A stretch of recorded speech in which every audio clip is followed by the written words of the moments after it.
Suite aux images sordides de centaines de corps torturés dans la ville libérée par la Russie de Boutcha, de nombreux pays se révoltent et Moscou demande une réunion au Conseil de sécurité de l'ONU.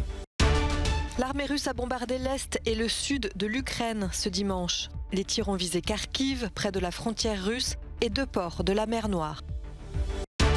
Malgré une alliance des partis d'opposition, le Premier ministre nationaliste hongrois Viktor Orban est réélu pour un 4e mandat. Large victoire d'Aleksandar Vučić à la présidentielle serbe. Le président sortant recueille 60% des voix.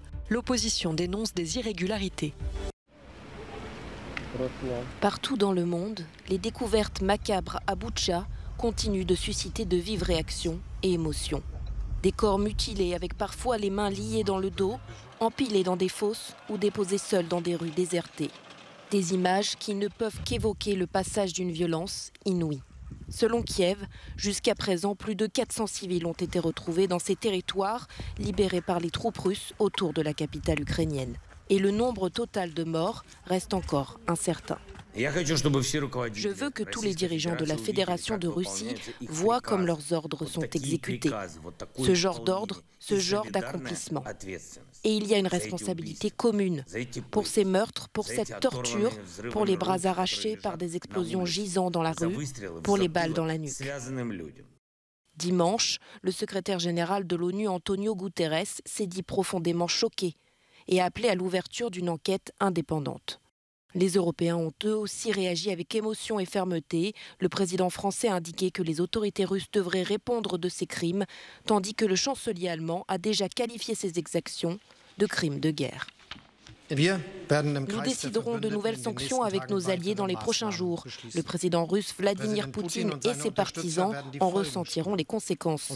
Et nous continuerons à fournir des armes à l'Ukraine pour qu'elle puisse se défendre contre l'invasion russe.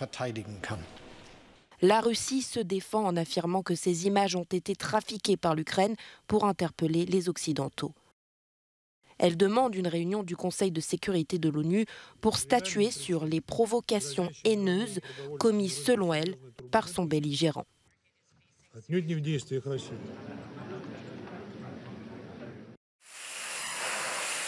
Les pompiers arrosent les décombres après le bombardement dimanche de Kharkiv, la 2e ville d'Ukraine, au nord-est, toute proche de la frontière russe. Le gouvernement régional avance le bilan de 7 morts et d'une trentaine de blessés, dont des enfants.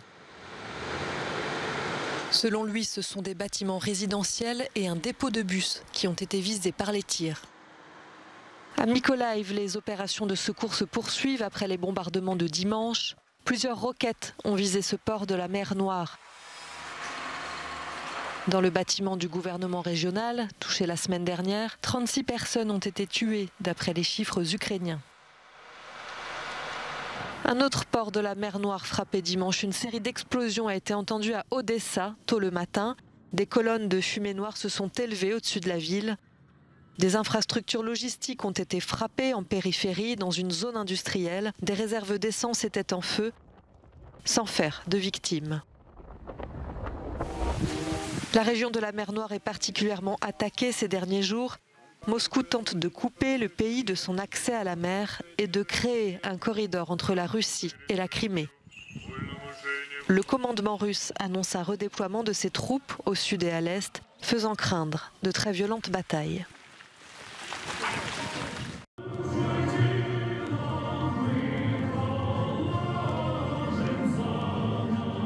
C'est au son de l'hymne national ukrainien que débute chaque entraînement militaire à destination de ces civils ukrainiens. S'ensuit un rappel des règles de sécurité. Nous sommes ici à une vingtaine de kilomètres d'Odessa, dans le sud-ouest de l'Ukraine. Ces exercices ont lieu chaque jour depuis le début de la guerre déclenchée par la Russie. Nous nous entraînons parce que c'est une guerre, parce qu'il y a beaucoup d'armes et que les civils peuvent y être confrontés à tout moment. Les civils doivent être capables de les utiliser en toute sécurité et correctement contre l'ennemi, sans se blesser eux-mêmes et sans blesser leurs proches. Depuis le début du mois de mars, nous avons vu passer plus de 3000 civils. Alexandra Dolmatova, que l'on voit ici une arme à la main, est maquilleuse et réceptionniste dans un salon de beauté.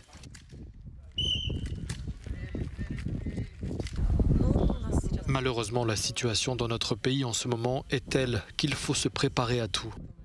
J'ai décidé de suivre la formation au cas où, car je veux rester chez moi. C'est juste au cas où, pour me protéger et protéger ma famille. Alexandra Dolmatova vient désormais s'entraîner ici une fois par semaine. Près de la moitié des personnes qui reçoivent une formation militaire sont des femmes. Il y a un tiers de formatrices. Nombre d'entre eux et d'entre elles finissent par prolonger leur formation pour rejoindre ensuite les unités de défense territoriale.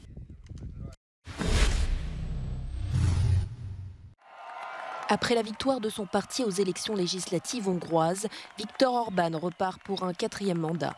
L'occasion rêvée pour le Premier ministre ultra-conservateur de s'attaquer à ceux qu'il qualifie comme ses détracteurs, du milliardaire américain d'origine hongroise George Soros, en passant par le président ukrainien qui a plusieurs fois critiqué le refus de l'élu politique de condamner son allié Vladimir Poutine pour l'invasion de l'Ukraine. Nous avons dû nous battre contre les plus grandes forces. La gauche nationale, la gauche internationale, les bureaucrates de Bruxelles, toutes les organisations de l'empire Soros, les grands médias internationaux et enfin le président ukrainien. Nous n'avons jamais eu autant d'adversaires.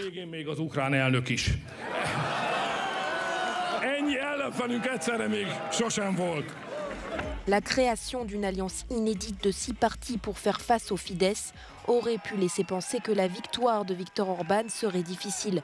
Mais Peter Markizej, qui a pris la tête du groupe d'opposition, n'a même pas remporté sa circonscription.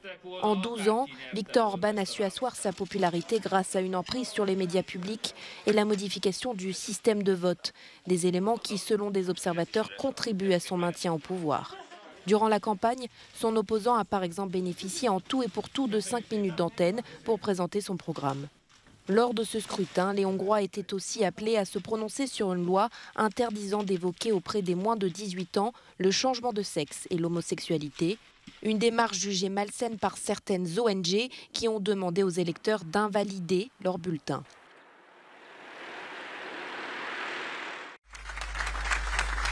Large victoire d'Aleksandar Vučić aux élections présidentielles et législatives serbes. Le président sortant a remporté près de 60% des voix, loin devant les 2 coalitions d'opposition qui se présentaient aussi à ce scrutin. Vučić est donc dispensé d'un second tour. Je crois que beaucoup de défis nous attendent, mais le plus important pour la Serbie est d'avoir de bonnes relations dans la région. D'un côté, poursuivre son chemin vers l'intégration européenne, mais d'un autre côté, ne pas détruire ses liens avec ses amis traditionnels.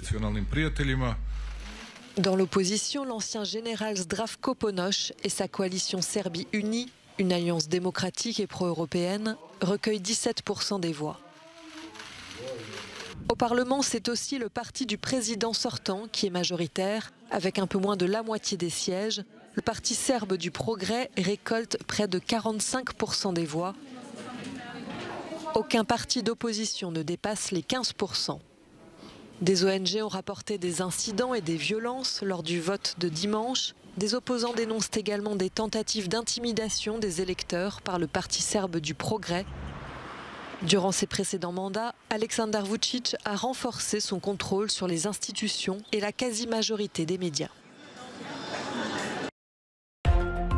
La dirigeante hongkongaise passe son tour. Carrie Lam ne briguera pas de second mandat après 5 années rythmées par des manifestations pro-démocratie demandant sa démission et une épidémie de Covid-19 qui a lourdement frappé sa ville.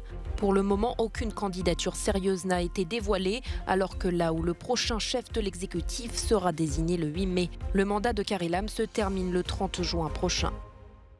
Les autorités chinoises renforcent le personnel médical et mobilisent l'armée à Shanghai afin de faire face à une recrudescence d'infections au Covid-19. En tout, 12 000 agents ont été envoyés dans la ville géante aux 25 millions d'habitants. 9 000 cas à 95% asymptomatiques y ont été recensés ce lundi. Les habitants sont isolés chez eux en raison d'un verrouillage généralisé que beaucoup contestent, comme la séparation des enfants positifs de leurs parents, une mesure défendue par Shanghai.